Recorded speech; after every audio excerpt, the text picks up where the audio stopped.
The fluorescent lights above the diner buzzed like dying wasps, casting a sickly yellow glow over the cracked vinyl booths and grease-stained countertops. My feet screamed inside my worn sneakers, the same pair I'd been wearing for 8 months now, held together with duct tape and sheer willpower. The smell of burnt coffee and yesterday's meatloaf clung to my uniform, a faded pink dress that no longer buttoned over my swollen belly, 7 months pregnant, and I was still here, still standing, still pretending everything would be okay. I pressed one hand against the small of my aching back, the other balancing a tray of dirty dishes that weighed almost as much as the secret I carried. The baby kicked, hard, right against my ribs, and I had to pause, breathe through the sharp jab of discomfort. Nobody noticed. They never did. To the truck drivers and late-night stragglers who frequented Mel's 24-hour diner, I was invisible. Just another waitress with a name tag and a forced smile. "Order up, Sophia!" Mel's gravelly voice cut through the clatter of plates. I shuffled toward the kitchen window, my movements slow and ungainly. The baby had dropped lower this past week, pressing down on my bladder, making every step a careful negotiation. I was exhausted in a way that sleep couldn't fix. Exhausted in my bones, in my soul, in the parts of me that used to believe in fairy tales and second chances. The night air beyond the diner's smudged windows was thick with August humidity, pressing against the glass like something alive. Rain had been threatening all evening, the sky bruised purple and swollen. Through my reflection in the window, I barely recognized myself anymore. Dark circles shadowed my eyes. My once vibrant auburn hair hung limp around my shoulders. I looked like a ghost of the girl I used to be. The girl he used to want. I shoved the thought away before it could take root. Thinking about him, about Dante, was like pressing on a bruise that never healed. 7 months since I'd walked away, 7 months since I'd discovered what he really was. 7 months of silence. The bell above the diner door chimed. I didn't look up. Just grabbed the coffee pot and headed toward the new customer, my practiced greeting already forming on my lips. "Welcome to Mel's. Coffee to start?" The words died in my throat, time fractured. The diner sounds, the sizzle of the grill, the clink of silverware, the murmur of tired conversation, faded to white noise. My heart stopped, then started again, too fast, too hard, slamming against my ribs like it wanted to escape. Dante Moretti stood 5 feet away. He looked exactly the same, exactly like the man who'd haunted my dreams and nightmares in equal measure. Tall, devastatingly handsome, with dark hair swept back from a face that could have been carved from marble. Sharp cheekbones, a jaw that could cut glass, and those eyes, those impossible dark eyes that had once looked at me like I was the only thing in his world that mattered. But it wasn't just him. 2 men flanked him like shadows. One was built like a mountain, with a scar running down his left cheek. The other was leaner, but no less dangerous, his hand resting casually near his hip in a way that made my stomach clench. Bodyguards. Of course. Because Dante Moretti didn't go anywhere without protection. He wore a charcoal suit that probably cost more than I'd make in a year, tailored perfectly to his broad shoulders. A Rolex caught the light on his wrist. Everything about him screamed money, power, danger. He looked like he'd stepped out of one of those sleek black cars I'd seen him leave in, the kind with bulletproof windows and drivers who knew how to make problems disappear. This was wrong. This was all wrong. Dante didn't eat at places like Mel's. He had private chefs, exclusive restaurants, penthouses with views that made my tiny apartment look like a shoebox. What was he doing here, in this greasy spoon on the edge of nowhere? His eyes met mine. The world tilted. I watched recognition hit him like a physical blow. His entire body went rigid. Those dark eyes widened, then dropped, inevitably, inexorably, to my stomach. To the massive swell of my belly that my uniform couldn't hide, that nothing could hide anymore. The coffee pot slipped from my nerveless fingers. It shattered against the linoleum floor in an explosion of glass and scalding liquid. The crash echoed through the sudden silence. Everyone was staring now. Mel poked his head through the kitchen window.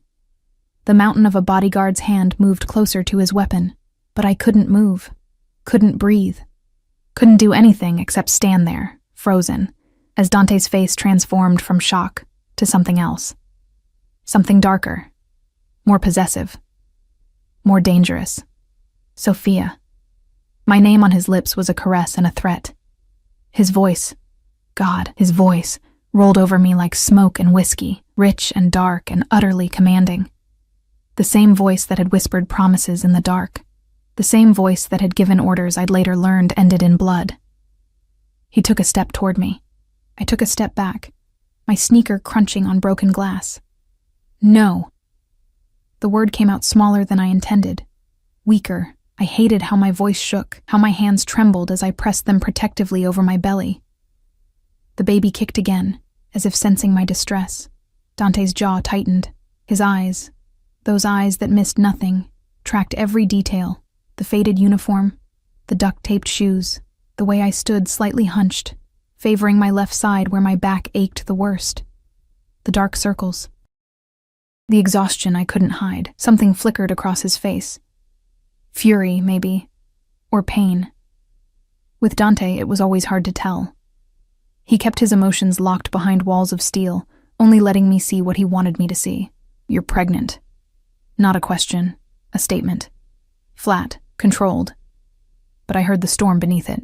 I lifted my chin, found some fragment of the pride I used to have. Observant. How long? Does it matter? How long, Sophia? Each word was precise, clipped. The tone he used when giving orders to his men. The tone that made hardened criminals flinch. 7 months. The truth escaped before I could stop it. I watched him do the math, watched the exact moment he realized. His hands clenched into fists at his sides. A muscle jumped in his jaw. The mountain bodyguard shifted nervously. Even he could sense the danger radiating off Dante like heat from a furnace. Mine. Another statement. Absolute. Unquestionable. Is it mine? His voice dropped to something lethal. Every instinct screamed at me to lie, to protect myself, protect this baby from the world Dante lived in. A world of violence and blood money, of enemies and betrayals, of secrets that killed. But I'd never been good at lying to him. He'd always been able to see right through me. Yes. The word barely made it past my lips. The temperature in the diner plummeted. Dante went absolutely still, the kind of stillness that came before an explosion. His eyes turned to black ice. You've been carrying my child for 7 months and you didn't tell me? I left for a reason, Dante. What reason could possibly? You killed someone. My voice cracked on the words. I saw you. I saw what you did to Marco. Marco. His former associate. The man who'd stolen from him, betrayed him. I'd walked into Dante's warehouse looking for him, wanting to surprise him with the news that I was pregnant. Instead, I'd found him standing over Marco's broken body, blood on his knuckles, death in his eyes. I'd run. Packed a bag and disappeared into the night, taking nothing but the clothes on my back and the baby growing inside me. I'd thought I'd been careful, thought I'd covered my tracks, but Dante Moretti didn't let go of what belonged to him. And I had just confirmed that this baby, his baby, belonged to him too. We need to talk. He took another step closer. We have nothing to talk about. I bent down, wincing at the pull in my lower back, and started picking up the larger pieces of broken glass. My hands shook so badly the shards rattled against each other. Sophia, you need to leave. I didn't look at him. Couldn't. If I looked at him, I'd remember. I'd remember what it felt like to be loved by Dante Moretti, to be cherished, protected, worshipped, before I'd learned the price of that protection. I'm not leaving without you. The certainty in his voice made my blood run cold. This was why I'd run. This absolute conviction that he owned me, that I was his to command, his to keep. Dante didn't ask. He took. He claimed. He possessed. Mel appeared with a mop and dustpan. Everything okay here, Sophia? I opened my mouth to say no, to ask him to call the police. But what would I say? That my ex-boyfriend was a mafia boss? That I was carrying his baby? That I'd witnessed a murder? Dante's eyes never left mine. We're fine. My fiancé just had a little accident. I'm here to take her home. Fiancé? The word burst out of me. We have a lot to discuss. His tone was steel wrapped in silk. Then, to Mel, I'll pay for the damages, and for her time. She won't be coming back. Now wait just a minute, Mel started. The lean bodyguard pulled out a wallet, Dante's wallet, and counted out several $100 bills. More money than I made in a month. He placed them on the counter with the kind of finality that ended arguments. Mel looked at the money, looked at me, looked at Dante's cold, implacable expression. Well, if that's what the lady wants? It's not, I said desperately.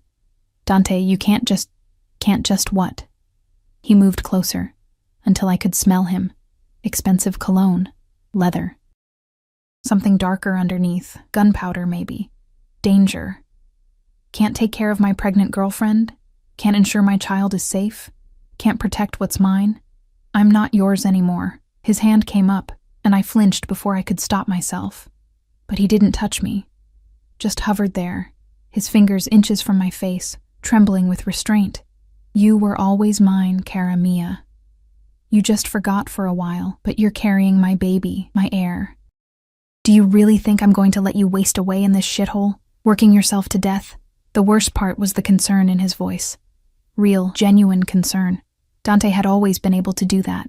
Make his obsession sound like love. Make his possessions sound like protection. I can take care of myself. His eyes raked over me again, taking in every detail of my exhaustion, clearly. The word cut deeper than any knife. Because he was right. I was barely surviving. Working double shifts, living in a room above a laundromat, eating ramen for dinner. The baby deserved better. I deserved better. But better didn't come from a man whose hands were stained with blood. Dante, please. I hated the plea in my voice. Just go. Not without you. He pulled out his phone, typed something quickly. My car will be here in 2 minutes. You can walk out with me now, with dignity, or I can carry you out. Your choice, Sophia, but either way, you're coming home with me. And this is kidnapping. This is protecting my family. His voice dropped to something almost tender. Almost. You can hate me tomorrow. Tonight you need rest, food, medical care. Look at yourself. When was the last time you slept? Really slept? Tears burned behind my eyes. I was so tired. So unbearably, impossibly tired. And the baby was kicking again, a fluttering reminder of the life I was responsible for. The life that deserved more than I could give. One night, I heard myself say, I'll come with you for one night. Get some rest. Then we talk about this like adults. The smile that curved Dante's lips was pure victory. He knew, just as well as I did, that one night would turn into 2, then 3, then forever, because Dante Moretti never let go. The diner door opened, and another man entered, older, silver-haired, wearing a suit nearly as expensive as Dante's. He nodded respectfully. The car is ready, sir. Good.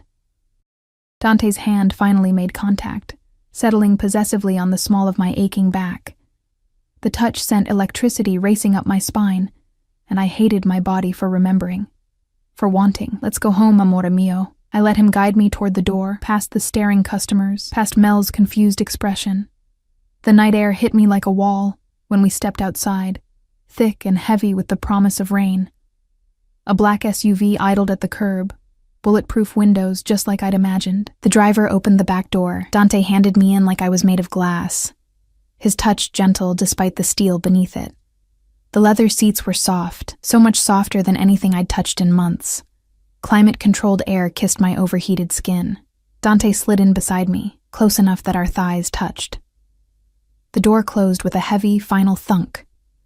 The SUV pulled smoothly into traffic. I'd escaped Dante Moretti once. But looking at his profile in the darkness, at the possessive set of his jaw, and the protective way his hand had already moved to rest on my swollen belly, I knew with absolute certainty I would never escape him again. The penthouse was exactly as I remembered it, and nothing like I remembered it at all. Floor-to-ceiling windows overlooked the city, a glittering sprawl of lights that looked almost beautiful from this height. Almost innocent. Like you couldn't see the rot underneath, the violence that kept those lights burning.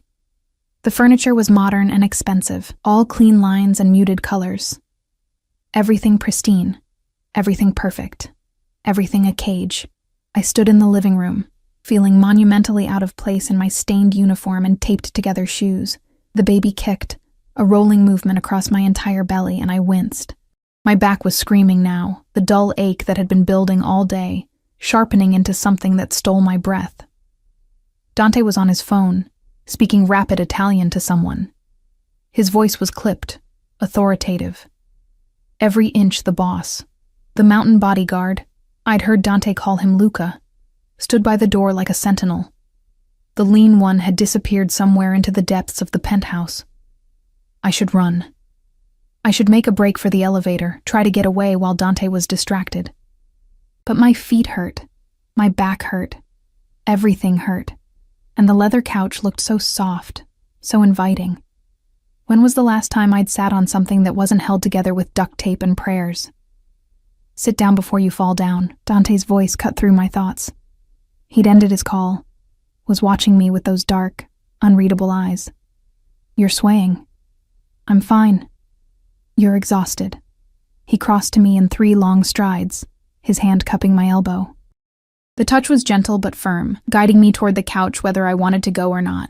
Sit. Now. I wanted to argue, wanted to maintain some shred of independence. But my knees buckled the moment I tried to lower myself onto the cushions, and suddenly Dante's hands were on my waist, supporting me, easing me down with a care that made my throat tight. When did you last eat? He demanded. I had breakfast. It's past midnight. Try again. I looked away. The truth was, I'd had half a stale bagel around noon. Money was tight. Food was expensive. I'd been saving every penny for when the baby came, for diapers and formula and all the things I'd need. Dante's jaw clenched. Cristo, you're starving yourself. I'm managing. You're 7 months pregnant and working night shifts at a diner. That's not managing, Sophia. That's... He bit off whatever he was going to say, visibly controlling himself. Luca, have Maria prepare something. Soup, pasta, something easy on the stomach. And get Dr. Russo on the phone. Tell him I need him here within the hour. I don't need a doctor, I protested. You haven't had prenatal care in 7 months. I've been to a clinic. The free one on... A free clinic? His voice dropped to something dangerous. You've been taking my child to a free clinic? Your child? The words came out sharper than I intended. You didn't even know about this baby until 2 hours ago. You don't get to waltz back into my life and start making demands. I have every right. You have no rights. I struggled to my feet, ignoring the way my vision swam. I left because of what you are, Dante.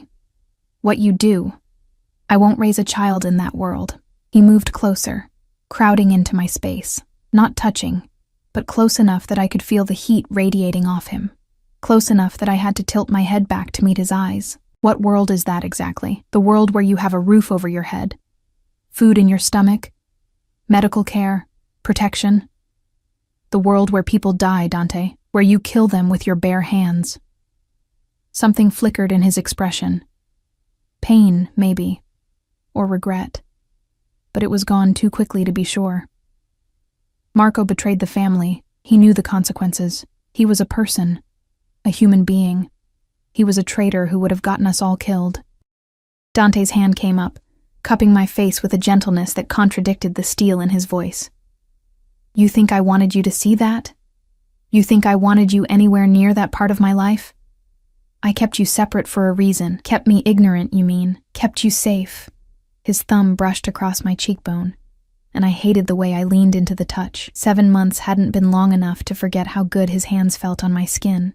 Do you have any idea what would have happened if my enemies knew about you?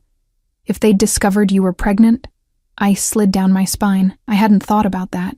Hadn't considered that running might have put the baby in more danger, not less. Exactly.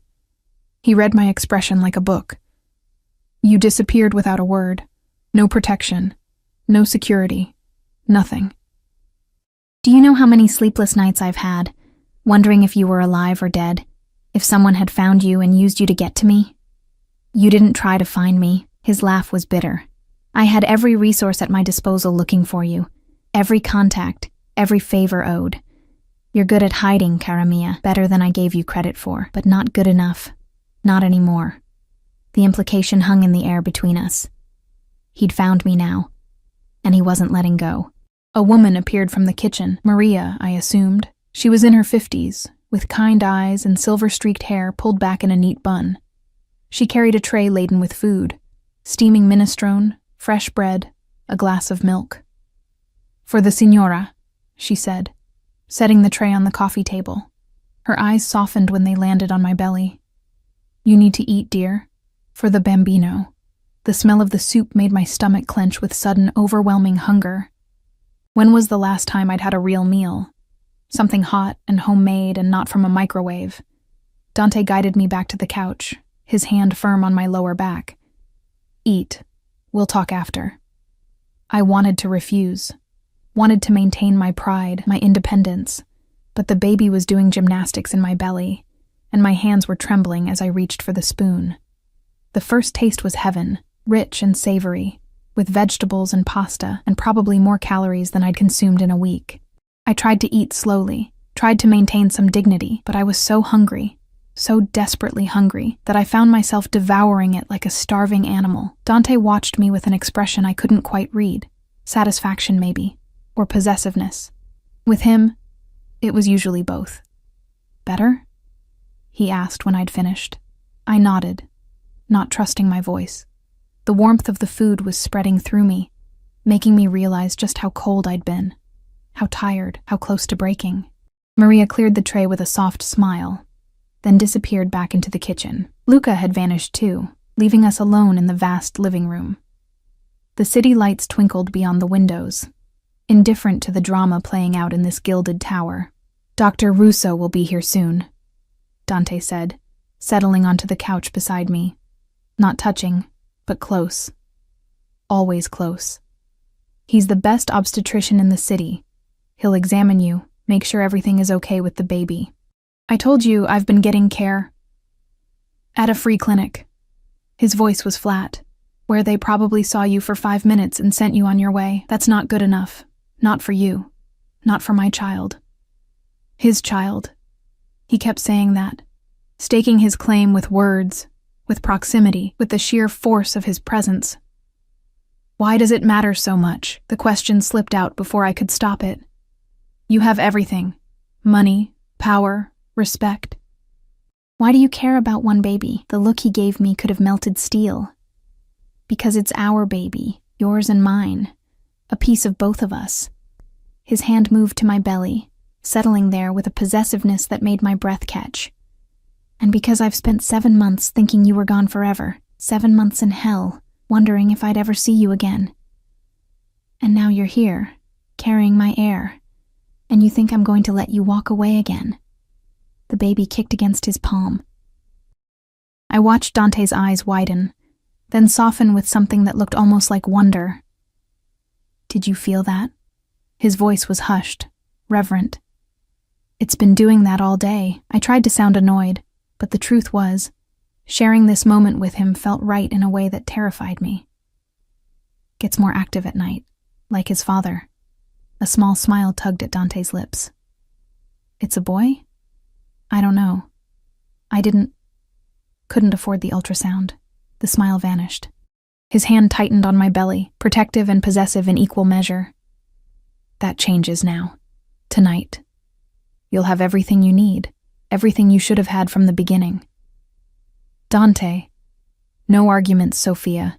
You're done living in poverty, done working yourself to death, done pretending you don't need me." His other hand cupped my face, forcing me to meet his eyes. "I failed you. I let you see something you should never have seen, and I drove you away. But I won't fail our child. I won't fail you again. You can't just make this all go away with money and pretty words. Watch me." The doorbell chimed, a soft melodic sound that seemed absurdly civilized given the tension crackling between us. Luca reappeared to answer it, and moments later a distinguished-looking man in his 60s entered, carrying a medical bag. "Dr. Russo." Dante stood, shaking the man's hand. "Thank you for coming on such short notice." Of course, Mr. Moretti. The doctor's eyes found me, professional and kind. And this must be the young lady. How are you feeling, my dear? Tired, I admitted, achy. Perfectly normal at 7 months. But let's have a look, shall we? Mr. Moretti, if you could give us some privacy. No. Dante's voice was absolute. I stay. Dr. Russo glanced at me, questioning. I should have said yes. Should have used this opportunity to speak privately with the doctor, but part of me, the traitorous, exhausted part that remembered what it was like to be loved by Dante Moretti, wanted him there. It's fine, I heard myself say. The examination was thorough. Dr. Russo checked my blood pressure, listened to the baby's heartbeat, measured my belly. His frown deepened as he worked. Your blood pressure is elevated, he said finally. Not dangerously so, but higher than I'd like, and you're underweight for this stage of pregnancy. Have you been experiencing any swelling in your hands or feet? Some, I admitted, especially after long shifts. Long shifts? His eyebrows rose. What kind of work have you been doing? She's a waitress, Dante said, his voice tight. Was a waitress. That's over now. Dr. Russo nodded slowly. I'm going to recommend bed rest for the remainder of your pregnancy. Light activity only. No stress, no physical labor. And you need to gain weight. At least 10 pounds before delivery. Bed rest? Panic fluttered in my chest. I can't afford. Money is not an issue, Dante interrupted. Whatever she needs, whatever the baby needs, cost is irrelevant. The doctor pulled out a prescription pad, scribbling notes. Prenatal vitamins. High quality, not the generic kind. Iron supplements. I want to see you twice a week for monitoring. And I'm going to schedule an ultrasound for tomorrow morning at my office. We need to check on the baby's development, make sure everything is progressing normally. Tomorrow morning. As if I was staying here, as if I'd already surrendered. But where else could I go? Back to my room above the laundromat? Back to working double shifts while my blood pressure climbed and the baby suffered? Dr. Russo packed up his bag, gave Dante a long look laden with meaning, then left with promises to return in a few days. Luca showed him out, leaving Dante and me alone again in the too quiet penthouse. You need rest, Dante said. Come, I'll show you to your room. My room? Did you think I'd make you share mine? Something flashed in his eyes. Hurt, maybe. I know you're not ready for that. Not yet. But you're staying here, Sophia, in comfort, in safety, where I can make sure you and the baby are taken care of. He helped me to my feet, his hand steady on my elbow. We walked down a hallway lined with expensive art, past closed doors that probably led to rooms I'd never see. He stopped at the last door, pushed it open. The bedroom was gorgeous, enormous bed with crisp white linens, windows overlooking the city, a door that I assumed led to a private bathroom.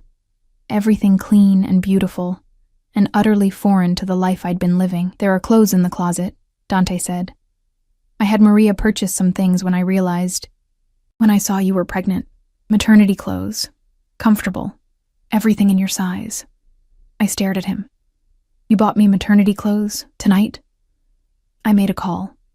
Money talks. He moved to the dresser, pulling out soft-looking pajamas. These should fit. The bathroom is through there, fully stocked with anything you might need. Towels, toiletries, everything. The implications of his words settled over me like a heavy blanket. You were planning this, before you even found me. You were going to bring me here. I've been looking for you for 7 months, cara mia. Of course I was planning for when I found you. He set the pajamas on the bed, then turned to face me fully. This is where you belong, with me. Safe. Protected. Trapped. Cherished. He closed the distance between us, his hands framing my face with a tenderness that made my eyes burn. I know you're scared. I know you hate what I am, what I do. But I love you, Sophia. I've loved you from the moment you walked into my life. And I will burn this entire city down before I let anything happen to you or our child. That's not love, Dante. That's obsession. With you, amore mio, they're the same thing. He pressed his forehead to mine, and I could feel him trembling, actually trembling. Stay. Please. Just give me a chance to prove I can be what you need, what our baby needs.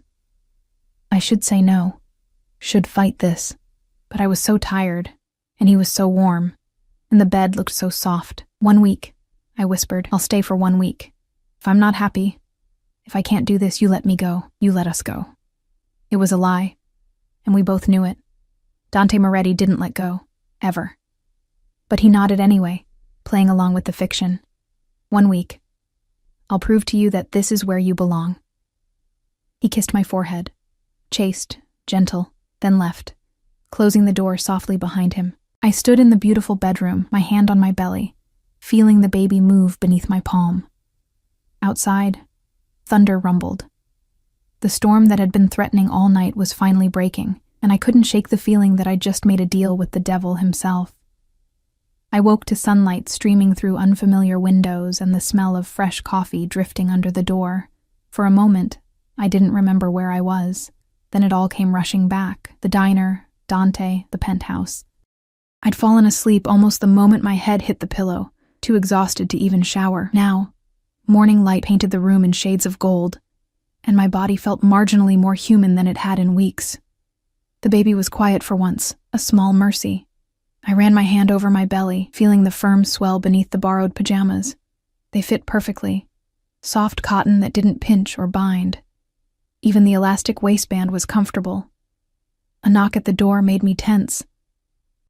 "Come in," I called, half expecting Dante, but it was Maria who entered, carrying another tray. This one held a feast: scrambled eggs, toast, fresh fruit, orange juice, and that coffee I'd smelled. "Good morning, Signora. Mr. Moretti asked me to bring you breakfast." "You don't have to call me that," I said, struggling to sit up. The bed was so soft I'd practically sunk into it. "Sophia is fine," she smiled, setting the tray on the bedside table. "As you wish. But, Mr. Moretti was quite clear about making sure you eat well. He's very concerned about you and the baby." "Where is he?" "Taking calls in his office. He's been up since dawn." She moved to the windows, drawing back the curtains fully. The city sprawled below us, looking almost clean in the morning light. "He wanted me to tell you that your appointment with Dr. Russo is at 10 o'clock. The car will be ready whenever you are. The ultrasound. I'd almost forgotten." My hand moved protectively to my belly again. "Thank you, Maria." She paused at the door. "If I may say, Signo, Sophia, it's good you're here. I've worked for Mr. Moretti for 5 years. I've never seen him the way he was these past months. Like a man haunted. Whatever happened between you, he loves you very much." She left before I could respond, and I was glad. Because what could I say? That love from a man like Dante was a double-edged sword? That being cherished by someone capable of such violence terrified me? I ate slowly, savoring every bite. The eggs were perfectly cooked, the fruit fresh and sweet, real food, prepared with care.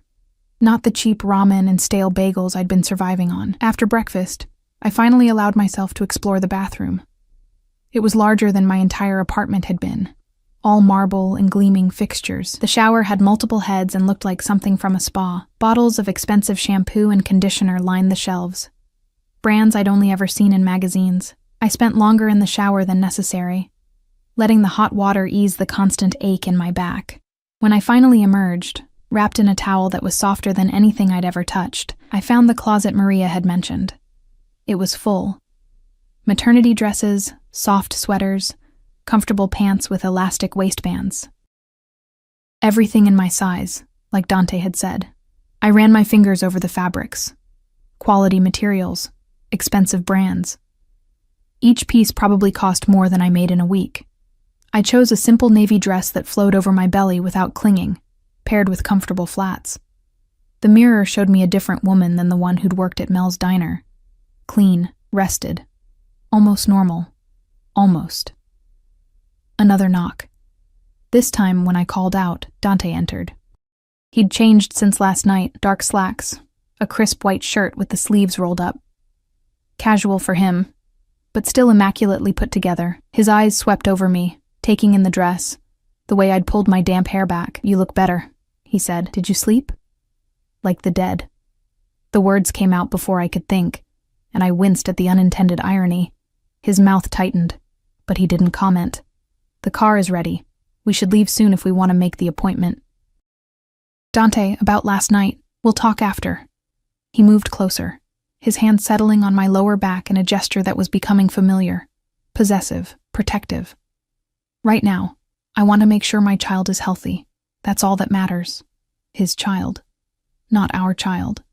The distinction stung more than it should have. The drive to Dr. Russo's office was silent. Dante sat beside me in the back of the SUV, Luca driving, another bodyguard in the passenger seat. The city rolled past the tinted windows, people going about their normal lives, unaware of the dangerous man riding through their streets. Dante's hand found mine, threading our fingers together. I should have pulled away, should have maintained some distance, but his touch was warm, solid, and part of me, the part that remembered loving him, craved it. Dr. Russo's office was in an exclusive medical building, the kind with marble floors and original art on the walls. We were ushered past the waiting room into a private suite. No waiting, no forms to fill out, just immediate, personalized attention. "Good morning." Dr. Russo greeted us with a warm smile. "Ready to see your baby?" My throat tightened. In 7 months, I'd never had a real ultrasound. The free clinic had used a portable device that gave me only the most basic information, that the baby was alive, that there was a heartbeat. But this was different. The exam room had state-of-the-art equipment. Dr. Russo had me lie back on the table, helped me position my dress to expose my belly. The gel was cold, making me gasp. Dante stood beside me, his hand finding mine again. I felt his tension, saw the way his jaw was clenched tight. Then, Dr. Russo pressed the wand to my belly, and the screen flickered to life. There. A tiny person. Arms, legs, a head. Moving, shifting, real in a way that made my heart clench. "There's your baby," Russo said, his voice warm. "Good, strong heartbeat. Let me take some measurements." I couldn't look away from the screen, from the miracle of this life I'd been carrying, feeling kick and roll, but never truly seeing until now. "Would you like to know the sex?" Dr. Russo asked. I glanced at Dante. His eyes were fixed on the screen, and there was something in his expression I'd never seen before. Awe, wonder, fear. "Yes," he said, his voice rough. "Please." Dr. Russo moved the wand, angling it carefully. "Congratulations. You're having a son. A son. A boy." I was going to have Dante's son. I felt Dante's hand tighten on mine, saw him swallow hard. "A son," he repeated like he couldn't quite believe it. "Everything looks good," Dr. Russo continued, taking measurements, checking various angles. "Baby is measuring right on track. Heart, lungs, kidneys, all developing normally. Though I do want to keep monitoring your blood pressure, Sophia. And I want you to continue with the bed rest. No exceptions." "I understand," I managed. The appointment continued. More measurements, more instructions, prescriptions for vitamins and supplements. Dr. Russo printed out several ultrasound images, handed them to Dante, who studied them like they held the secrets of the universe. When we finally left, stepping back into the sunshine, Dante was quieter than I'd ever seen him. He held the ultrasound images carefully, reverently, as Luca opened the car door.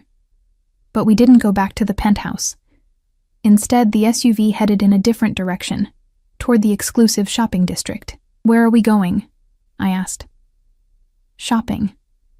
Dante's voice was controlled, but I could hear the undercurrent of emotion beneath it. "My son needs things. A nursery. Clothes. Everything. Dante, that's not necessary." "It is absolutely necessary." He turned to me, and the intensity in his eyes stole my breath. "I've missed 7 months, Sophia. 7 months of doctor's appointments, of feeling him kick, of watching you grow with my child. I can't get that time back, but I can make damn sure that from this moment forward, both of you have everything you could possibly need." We pulled up in front of an upscale baby boutique, the kind of place I'd never dared enter before, where a single onesie probably cost more than my weekly grocery budget.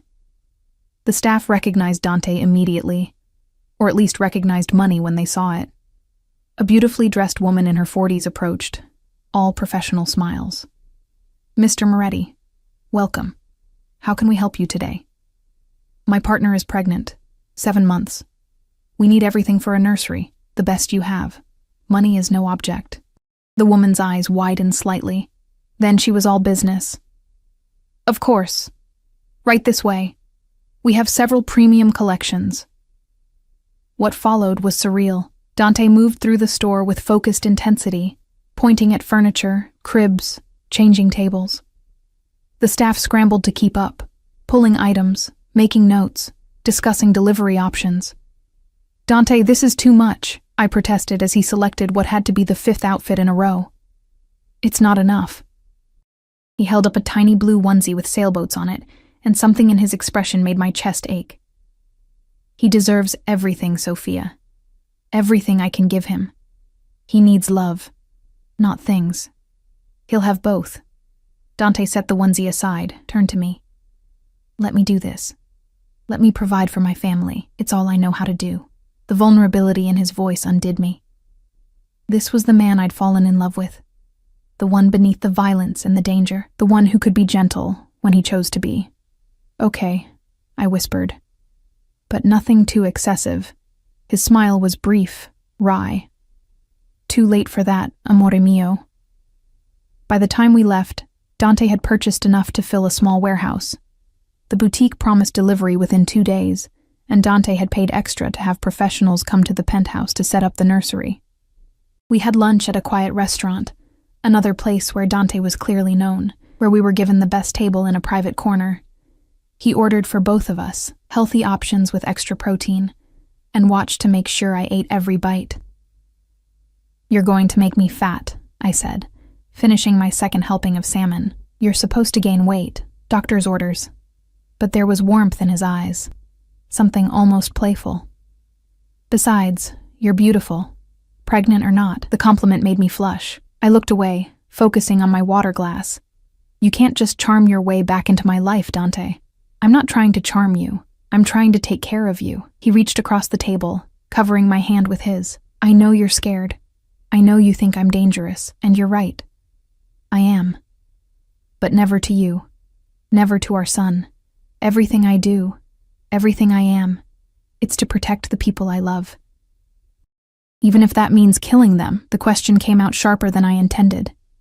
His hand tightened on mine.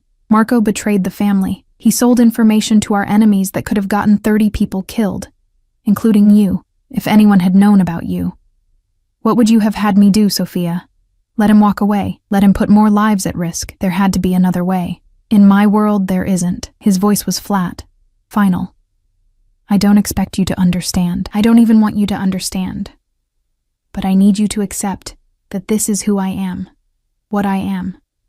And I will do whatever it takes to keep you and our son safe. The weight of his words settled over the table like a physical presence. This was the choice, then. Accept Dante completely, the good and the terrible, or walk away. Leave this life of safety and comfort and return to struggling alone. But was it even a choice anymore? Looking at his face, at the absolute certainty in his eyes, I knew he'd never let me go. 1 week, 1 month, 1 year. It didn't matter. Dante Moretti had decided I was his, and what Dante decided became reality. I want to see where you work, I said suddenly. The legitimate businesses, not the other things. But I want to understand what you do during the day. Surprise flickered across his face. Why? Because if I'm going to stay, if I'm going to raise our son in this world, I need to know all of it. Not just the pretty parts you show me. He studied me for a long moment, then nodded slowly. All right. This afternoon, I'll show you. We left the restaurant and drove to a high-rise office building in the financial district. Dante owned the top 3 floors. Legitimate import-export businesses, real estate holdings, investment firms. All perfectly legal, all generating massive profits. His office was impressive. More windows, more expensive furniture, a desk that probably cost more than a car. But what struck me was how natural he looked here, in a suit, making deals, reviewing contracts. This was the man the world saw, successful, powerful, legitimate. Most of what I do is legal, he said, sitting on the edge of his desk while I settled into one of the leather chairs. My back was aching again, and he noticed immediately, his brow furrowing with concern. The other aspects, they're necessary. protection, territory, making sure the people who work for me, who depend on me, stay safe. The Mafia, I said bluntly.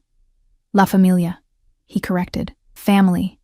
It's not what you see in movies, Sophia. It's about loyalty, honor, taking care of our own, and killing people who betray that loyalty.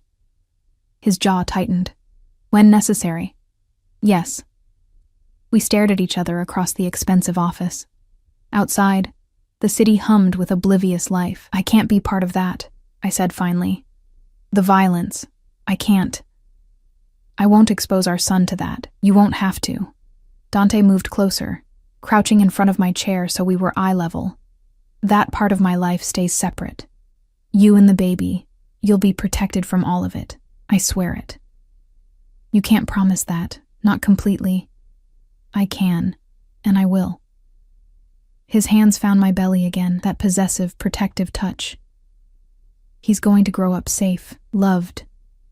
He'll have the best education, the best opportunities. He'll never want for anything, except a father who isn't a criminal. The words hung in the air between us, brutal and honest. Dante's face hardened. I am what I am, Sophia. I won't apologize for it. But I will be a good father. I will love him, protect him, die for him if necessary. Can you say the same for the men you met at that diner? The ones who looked at you like you were nothing? He had a point, and I hated him for it. I need time, I said, to think, to process all of this. You have 1 week. That was our agreement. He stood helping me to my feet, but I'll tell you now, cara mia, by the end of that week, you won't want to leave. Because despite everything, you still love me. I see it in your eyes every time you look at me. Love isn't always enough. With us, it has to be. He pulled me close, his hand cradling the back of my head. Because I'm not letting you go. Not now. Not ever. You and our son. You're mine. And I protect what's mine. The certainty in his voice should have terrified me. Instead, as his arms wrapped around me and I felt the solid strength of him, I felt something else entirely. Safe, protected, cherished. And maybe, just maybe, that was enough. 3 days passed in a blur of doctor's appointments, deliveries, and Dante's constant, overwhelming presence. The nursery took shape with frightening speed. Professional designers transformed the room next to Dante's master suite into something from a magazine spread. Soft blues and creams, a crib that looked like a work of art, shelves already filling with books and toys. A rocking chair sat by the window, perfect for late-night feedings and quiet moments. I stood in the doorway, one hand on my aching back, watching the final touches being applied. Dante appeared behind me, his presence a warm weight at my shoulder. "What do you think?" he asked. "It's beautiful." And it was. Perfect. Everything a baby could need. It's too much. Nothing is too much for my son. His hand settled on my belly, a gesture that had become automatic over the past few days. The baby kicked against his palm, and I felt Dante's sharp intake of breath. He still reacted with wonder every time. He's strong, like his father. Or stubborn, like his mother. The ghost of a smile touched Dante's lips. God help me if he inherits your stubbornness. It was the closest we'd come to normalcy. This easy banter, these quiet moments. Almost like we were a real couple preparing for a baby. Almost like the violence and danger didn't exist. But it did. I saw it in the bodyguards who shadowed our every move, in the encrypted phones that rang at all hours, in the way Dante's expression would shudder when he took certain calls, stepping away to conduct business I wasn't supposed to hear. That night, we had dinner together in the penthouse, another routine that had developed. Maria prepared incredible meals, and Dante insisted we eat together, asking about my day, my comfort, the baby's movements, playing house in the most surreal way possible. "I have to go out tonight," he said, as Maria cleared our plates. "Business that can't wait." My stomach clenched. "What kind of business?" "The kind you don't need to worry about." His voice was gentle but firm. "Luca will stay here with you, and there are 3 more men downstairs. You're completely safe." "That's not what I'm worried about." He went still. "Sophia." Are you going to kill someone tonight, Dante? The question came out quietly, but it echoed in the dining room like a gunshot. That's not... He stopped, jaw tightening. I'm going to handle a situation. How I handle it depends on how cooperative certain people are. So maybe you'll kill someone. Maybe I'll prevent my entire operation from being compromised. Maybe I'll save lives by stopping a threat before it becomes a problem. He stood, moving around the table to me. This is my world, cara mia. I won't lie to you about what it involves, but I also won't apologize for doing what's necessary to protect my family. We're not your family. Not really. We're just what? His voice dropped dangerously low. Just the woman I love? Just the child I'd burn the world down to protect? Tell me, Sophia, what exactly are you to me if not my family? I had no answer, because he was right, in his twisted way. This, us, had become something I couldn't define. Not quite love, not quite captivity. Something in between that left me constantly off balance. Dante pressed a kiss to my forehead, lingering there. Get some rest. I'll be back before morning. And Sophia? If anything happens, anything at all, Luca has orders to take you somewhere safe. No questions, no hesitation. You're scaring me. Good. Fear keeps you cautious. Cautious keeps you alive. He pulled back, his eyes searching mine. I need you to promise me something. If Luca tells you to move, you move. If he says run, you run. Can you do that? The seriousness in his tone made my pulse spike. What's going on, Dante? What aren't you telling me? Just promise me. I promise. He left with a kiss that felt too much like goodbye, and suddenly the penthouse felt enormous and empty. I retreated to my room, though I'd started thinking of it as our room in my weaker moments, and tried to read. But concentration was impossible. Around 11, the baby started moving restlessly, rolling and kicking with unusual intensity. I paced the room, one hand pressed to my belly, trying to soothe both of us. My back was killing me, a sharp, constant pain that no position seemed to ease. A knock at the door. Luca's gravelly voice. Everything all right, signora? Fine. Just restless. I opened the door, found him standing there with his usual vigilant expression. How long have you worked for Dante? The question seemed to surprise him. 6 years, ma'am. Do you ever worry? About what might happen? Every day. His scarred face was honest, if not comforting.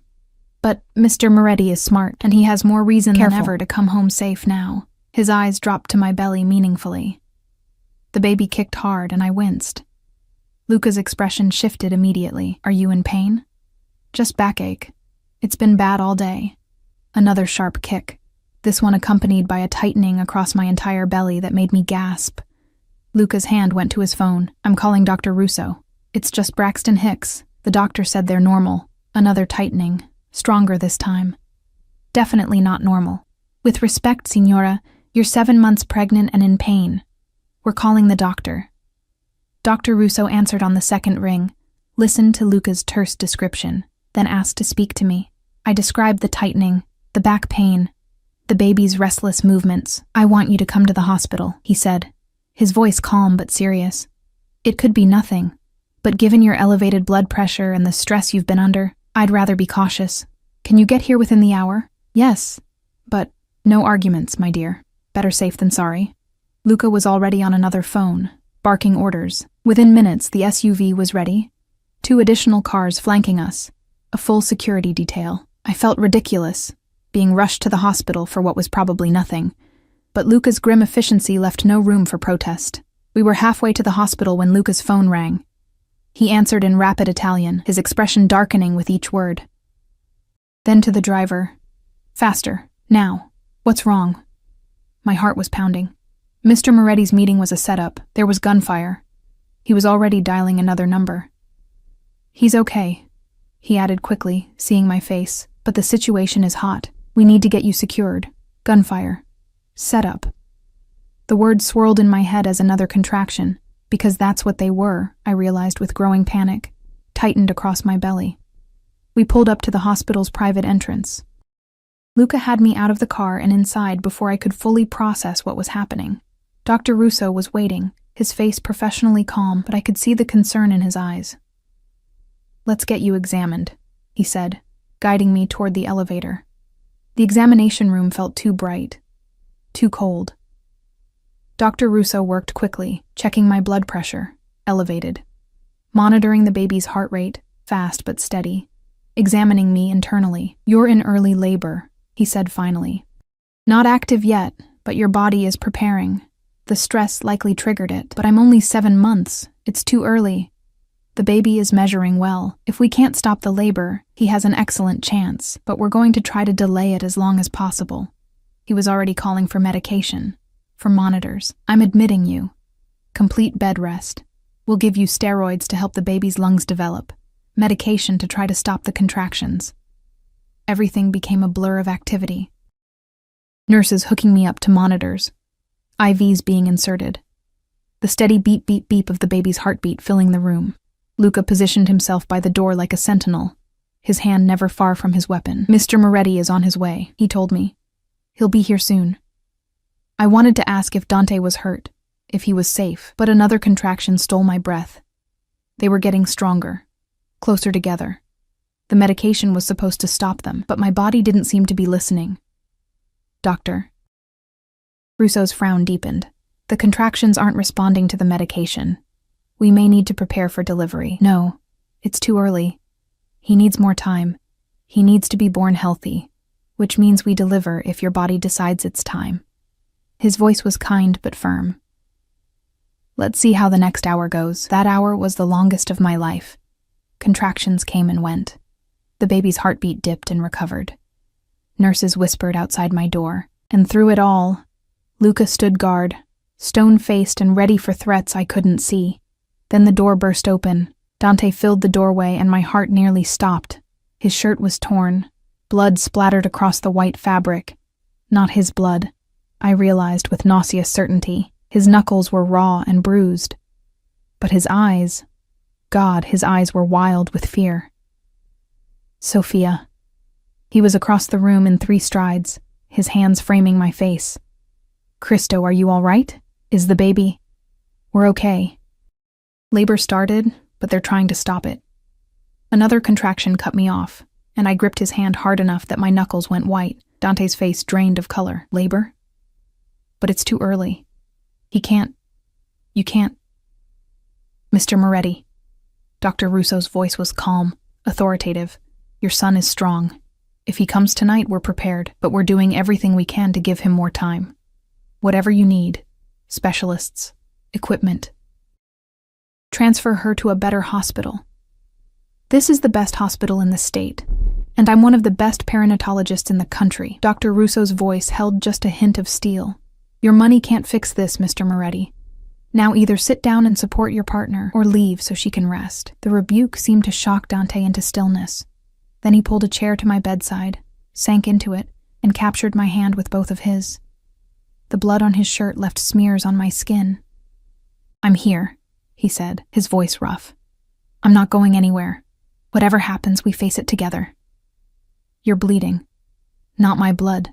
Don't worry about it." He raised my hand to his lips, pressed a kiss to my knuckles. "Just focus on staying calm, on the baby. Everything else can wait."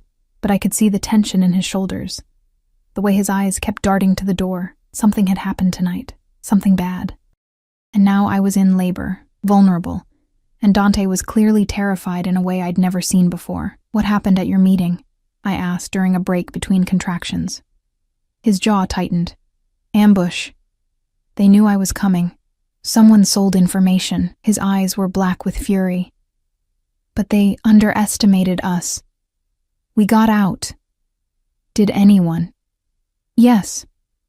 The single word was brutal in its honesty. "But not my men. We're all alive. They're not." I should have been horrified, should have recoiled from this man whose hands were still stained with violence. But all I felt was relief that he was here, safe, whole. "I was so scared," I whispered. "So was I." His forehead dropped to rest against our joined hands. "When Luca called and said you were in the hospital, I thought, Cristo, I thought I'd lost you both. I've faced down guns, knives, every kind of threat. but nothing has ever terrified me like that call. Another contraction built, this one fiercer than before. I cried out, unable to hold it back. Dante's grip on my hand tightened, his other hand smoothing back my sweat-dampened hair. Breathe, amore mio. Just breathe. I've got you. Dr. Russo examined me again, his expression growing more serious. You're progressing despite the medication. We're looking at delivery within the next few hours. No, please. He needs more time. He needs to be born safely. And right now, that means letting nature take its course. Dr. Russo's voice was gentle. We're moving you to a delivery room. The NICU team is standing by. Your son is going to be fine, Sophia. I promise you. The transfer was a blur. Dante never let go of my hand, walking beside the gurney, his presence the only solid thing in a world that had tilted sideways. The delivery room was bright and filled with equipment, with people in scrubs preparing for my son's arrival. My son. Dante's son. Too early, too small, but fighting to be born anyway. You can do this, Dante murmured against my ear as another contraction hit. You're the strongest person I know. You survived 7 months on your own. You kept our son safe when I couldn't. Now let me be strong for you. The labor intensified. Hours blurred together. Pain, pressure, Dante's voice coaching me through each contraction. Dr. Russo's calm instructions.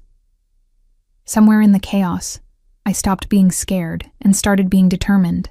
This baby, our baby, was coming. And I'd be damned if I wasn't strong enough to bring him into this world. One more push, Sophia, Dr. Russo urged. I can see his head. One more. I bore down with everything I had, squeezing Dante's hand hard enough that I heard bones creak. He didn't flinch, didn't complain, just pressed his forehead to mine and breathed with me. And then, a cry. Thin and reedy but unmistakably alive. It's a boy, Dr. Russo announced, though we already knew. 5 pounds, 2 ounces. Small but fighting. I caught a glimpse of him. Tiny, red-faced, squalling with indignation, before the NICU team whisked him away to assess him. Dante's hand shook in mine as he watched our son disappear behind a screen of medical personnel. Is he okay? Dante's voice cracked. Tell me he's okay. He's breathing on his own. Good color. Strong cry. The neonatologist's voice carried over the controlled chaos. We'll need to monitor him closely, but initial signs are very good. I sagged back against the bed, exhausted beyond measure. Dante's hand came up to cup my face, and when I looked at him, I saw tears tracking down his cheeks. You did it, he whispered. Our son, you gave me a son. We have a son, I corrected, my own voice breaking.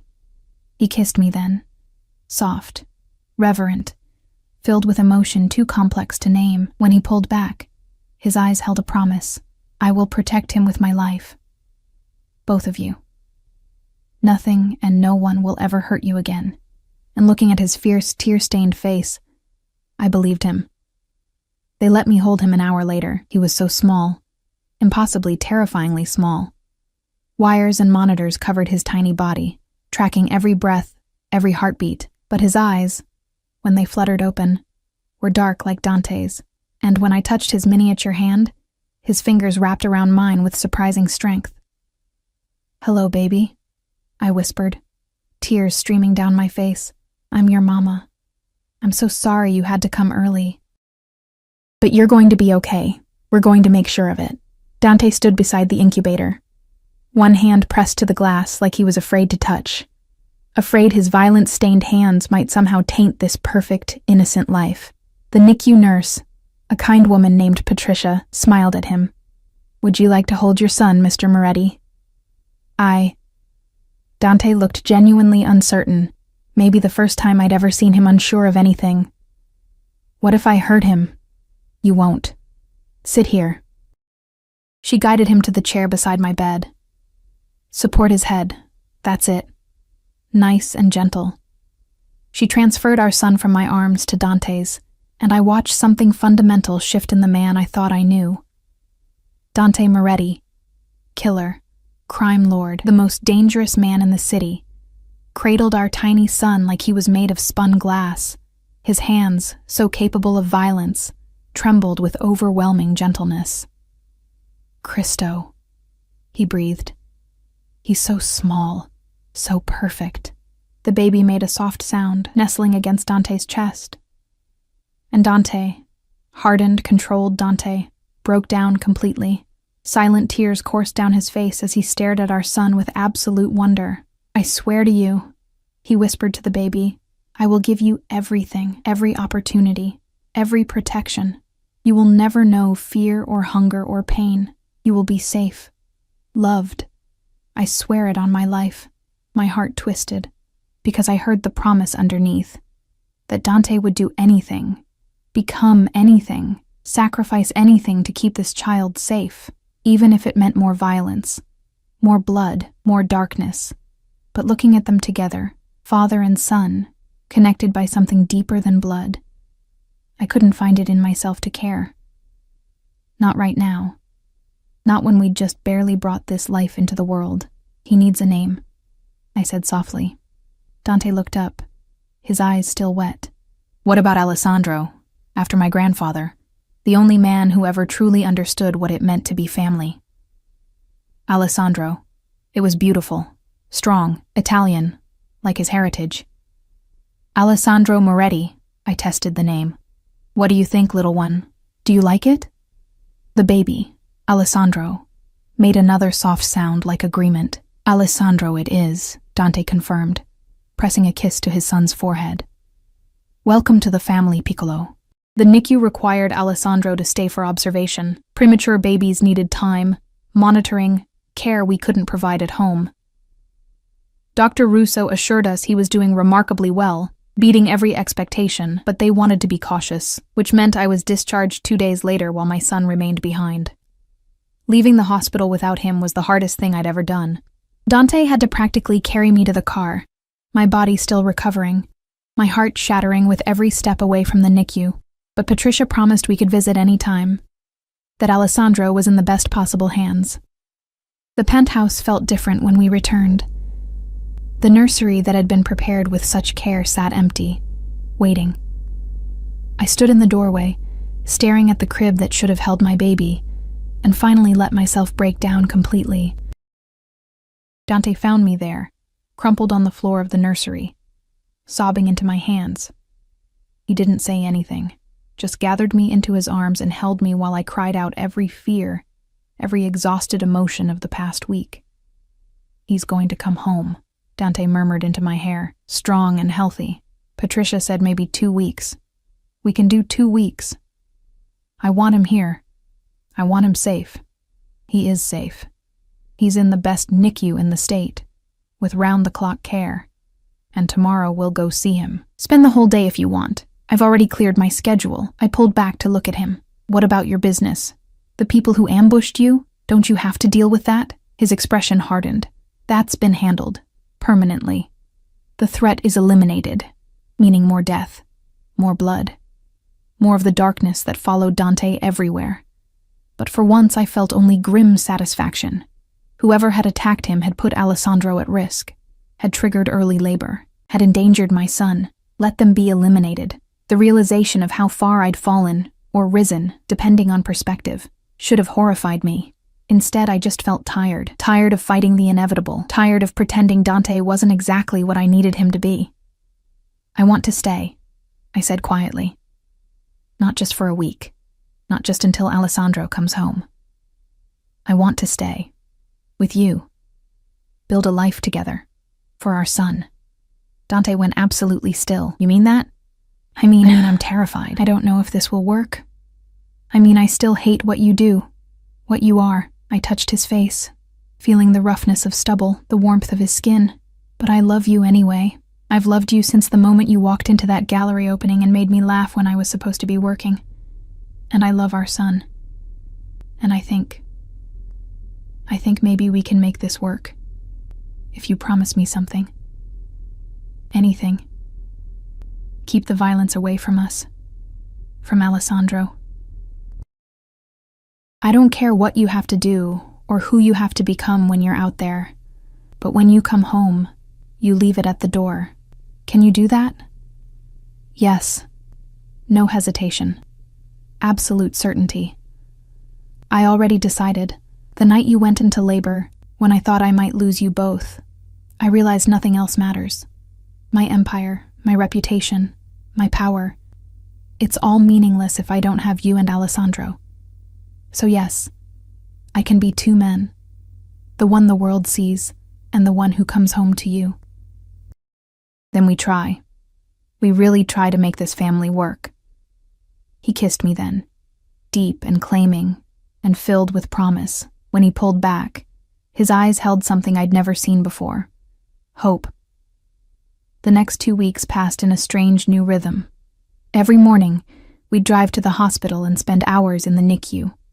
I'd hold Alessandro, talk to him, nurse him when he was strong enough. Dante would sit beside us, watching with that expression of wonder that never seemed to fade. Alessandro thrived, gained weight, came off the monitors one by one. Patricia called him a fighter, said she'd rarely seen a preemie do so well so quickly. He gets it from his mother, Dante said, his hand resting on my shoulder as we watched Alessandro sleep. That stubbornness, that strength. At night, we'd return to the penthouse, to the nursery that was slowly filling with life. Photos from the NICU, tiny clothes Alessandro would wear soon, books we'd read to him. Dante worked from home, taking calls and meetings in his office, but never missing our afternoon visits to see our son. And slowly, carefully, we rebuilt what we'd once had. The easy conversation, the comfortable silences, the way Dante's hand would find mine without thinking, the way I'd lean into him instinctively, finding safety in his strength. We didn't share a bed, not yet. That felt too fast, too presumptuous. But some nights, when the empty nursery felt too quiet, I'd find Dante in his office, and he'd pull me onto his lap, and we'd just sit together in the darkness, talking about Alessandro, about our fears and hopes, about the future we were building. "I want to marry you," he said one night, his voice quiet against my hair. "When you're ready, when you're sure. I want you to be my wife, not just my partner. I want Alessandro to grow up seeing his parents committed to each other." "Ask me again in 6 months," I said. "When we've proven we can do this. When Alessandro is home, and we've found our rhythm as a family." 6 months, he agreed. "And then I'm putting a ring on your finger so big you won't be able to lift your hand." I laughed, and it felt good. Natural. Like maybe we really could make this work. Finally, Patricia called with the news we'd been waiting for. "Alessandro is ready to go home." We arrived at the hospital within the hour, both of us vibrating with excitement and terror. Patricia showed us how to properly install the car seat, how to support his head, what warning signs to watch for. Dr. Russo gave us final instructions, prescriptions, follow-up appointments. And then Alessandro was in my arms, freed from wires and monitors, dressed in the tiny outfit Dante had picked out, soft blue with white stars. He looked so much bigger than he had 2 weeks ago. So much stronger. The drive home was the slowest of my life. Dante drove with exaggerated care, taking corners like we were transporting explosives. Every time Alessandro made a sound, we both tensed, checking the mirror to make sure he was okay. When we finally pulled into the underground garage of the penthouse building, Dante turned to look at me, his eyes bright. "Ready to start our life? More than ready." Luca met us at the private elevator, a rare smile on his scarred face when he saw the baby. "Welcome home, young master," he said solemnly. The penthouse had been transformed, flowers everywhere, tasteful arrangements that filled the rooms with color and life. A banner over the nursery door reading, "Welcome home, Alessandro." Maria waiting with tears in her eyes and a feast prepared for celebration. But all I cared about was getting Alessandro settled. We placed him in his crib, finally in his own room, and stood there watching him sleep like he might disappear if we looked away. "I can't believe he's really here," I whispered. "Believe it." Dante's arm came around my waist, pulling me against his side. Our son, our family, our future. That night, after feeding Alessandro and settling him in his bassinet beside my bed, I wasn't ready to have him in another room yet. I finally let myself feel the full weight of what we'd built, this strange, complicated, imperfect family. Dante appeared in my doorway, hesitant. "Can I come in?" "Of course." He crossed to the bassinet, spending a long moment just watching Alessandro sleep. Then he turned to me, his expression vulnerable in a way I'd rarely seen. "Thank you," he said quietly. "For giving me this. For giving me him. For giving me a second chance I probably don't deserve. You deserve to be happy, Dante. Even you." He sat on the edge of my bed, close enough to touch, but not quite touching. "I know you said 6 months before we talk about marriage, but can I ask you something now?" "What?" "Move into my room. Not for that. Just to sleep. I want to wake up next to you. I want to be there when Alessandro wakes up at night. I want us to be a real family in every way." I should have said no, should have maintained boundaries, but looking at this man who'd turned his world upside down for us, who'd proven over and over that he could be gentle when it mattered, I couldn't find a reason to refuse. "Okay," I said, "we'll try it. But Dante, if this doesn't work, if we can't make this family thing work, it will work. Because failure isn't an option, not with you, not with him." He leaned forward, pressing his forehead to mine. "I love you, Sophia. I've loved you since that gallery opening. I loved you when you left. I loved you through 7 months of hell. And I'll love you for the rest of my life. That's not obsession. That's not possession. That's just truth. I love you too," I whispered. "Even when I shouldn't. Even when it's terrifying. I love you." He kissed me then. Soft, sweet, full of promise. And when he pulled back, his smile was the most genuine I'd ever seen. 3 months later, I woke to Alessandro's soft cries and found Dante already at the bassinet, which we'd moved into his bedroom along with me. "Our bedroom now. I've got him," Dante murmured, lifting our son with practiced ease. "Go back to sleep."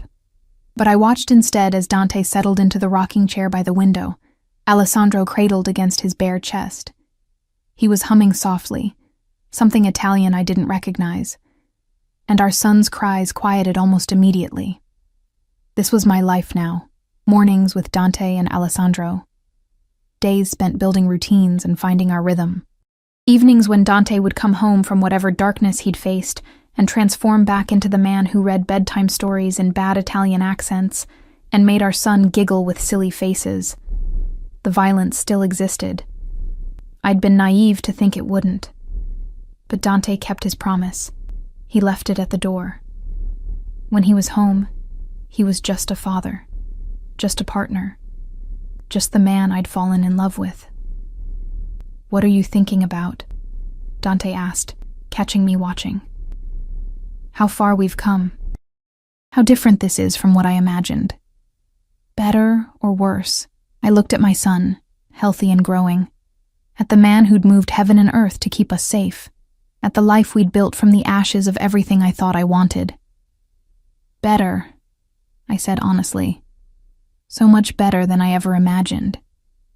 Alessandro let out a satisfied sound, his tiny hand fisted in Dante's chest hair. Dante winced but didn't move, just kept rocking, kept humming, completely content to be held captive by someone who weighed less than 10 pounds. 6 months after that night in the hospital, Dante asked me again. We were in the nursery. Alessandro was sleeping peacefully in his crib, finally in his own room. I'd just finished reading him a story, my voice soft in the twilight. When I turned, Dante was on one knee, a ring box in his hand. "I know we said 6 months," he began. "And it's been 9, but I needed to be absolutely sure. Not of how I feel, but that you'd believe me when I said forever. So I'm asking now, Sophia, will you marry me? Will you let me spend the rest of my life proving I can be the man you and Alessandro deserve?" The ring was beautiful, a simple diamond, elegant rather than ostentatious. Exactly what I would have chosen. "Yes," I said, tears already falling. "Yes, I'll marry you." He slid the ring onto my finger, then pulled me into his arms. Over his shoulder, I could see Alessandro sleeping peacefully, our perfect son, the best thing we'd ever created together. This wasn't the life I'd planned, wasn't the fairy tale I'd imagined as a girl. But it was real. It was ours. And it was filled with a love so fierce, so protective, so all-consuming that it had survived violence and separation, and every obstacle thrown in its path. Dante Moretti had found me in that diner, broken and pregnant, and running from his world. And somehow, impossibly, we'd built something beautiful from the wreckage. Our son slept in his crib. My ring caught the light from the hallway. And in Dante's arms, I finally felt like I'd come home, not to a place, but to the people who made anywhere feel like home, my family.